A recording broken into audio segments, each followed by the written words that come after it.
Republican strategist. Adolfo was also former advisor to the once presidential candidate John McCain back in 2008. He's in the capital, Washington. Adolfo, always good to see you. You're a Republican, so give us your take as a party member and faithful of President Trump's action on sanctions during his presidency. Well, that's an excellent summary you've given. And I will explain that I think there are two reasons why this has been the case. The first is it's obviously the leverage that the United States has over its adversaries, or when it wants to demonstrate displeasure on policies that are inconsistent with our national interest or what we believe to be our interest with our allies for the promotion of global democracy and stability. So it's an instrument, obviously. But the question as to why so many sanctions is really, frankly, a function of the lack of ability in recent American history to act through the Congress, where traditionally the sanctions have been imposed on countries, particularly, and individuals as well. But the inability in our country, because of a polarized political situation, has become increasingly difficult to work through the Congress, and therefore the power of the presidency and the executive has only increased, and the use of this tool has become more tempting to presidents in modern times. Does it not show to some extent that possibly it's been a failure of diplomacy to have to go down the sanction route every time rather than negotiate? Well, I think it's a mixed bag. This administration has actually been far more aggressive with its adversaries, particularly Iran, not limited to Iran. Obviously, there have been significant sanctions imposed on Venezuela, on companies elsewhere. But the president has also engaged in enormous efforts, significant efforts, I should say, with diplomacy with respect to adversaries such as North Korea, which was non-existent previous to that. And even our relationship with China, which has been a tough one under this administration. The president also has been engaged very much with China. So I don't think it's a failure of diplomacy, but I think it is an excellent question in this regard. It is one of America first.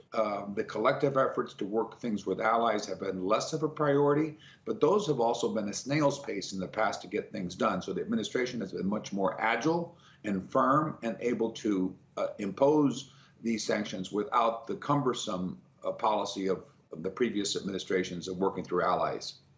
I thought it was quite interesting looking through some of the sanctions imposed by the Trump administration that he's also picked on friends. I mean, Turkey is a NATO ally. There were sanctions imposed on Turkey because of the incarceration of Pastor Andrew Brunson.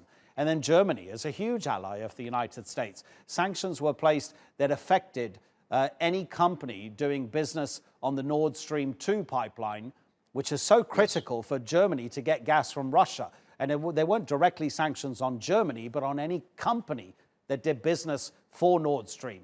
And that obviously upset the Germans. But then you get to the question of what's going to happen from the 20th of January onwards. And many people are saying that actually the Biden administration is going to find it quite difficult to extricate itself from those sanctions, even if it wanted to, because Donald Trump's administration has been very clever in taking little bits and pieces of sanctions and using tariffs as well, export restrictions, sort of intertwining so many different major economies in the world with so many companies and so many businesses, which has been quite clever of them, but it's going to make it more difficult for the Biden administration.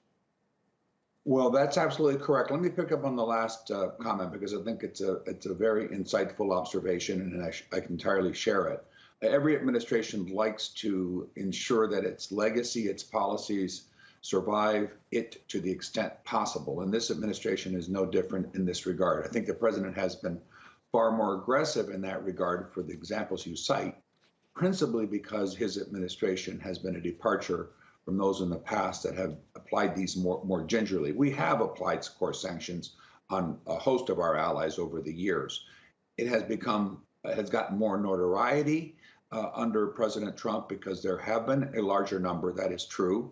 And secondly, whether it's Turkey or Germany or other allies, it is a reflection of the America First policy of this administration. The president has not been at all shy about moving forward with these sanctions, even with regard to allies. But the political question moving forward is excellent. It will be very difficult particularly on the high-profile issues, which are mostly focused on with respect to policies affecting Iran and China. And I'm not minimizing Turkey, Germany, and other allies, but those will be very difficult for the Biden administration to move away from the Trump policies because they will be perceived as weakness and a retreat from our national interests. Adolfo, always a pleasure to have your analysis. Thank you so much indeed. Adolfo Franco in Washington.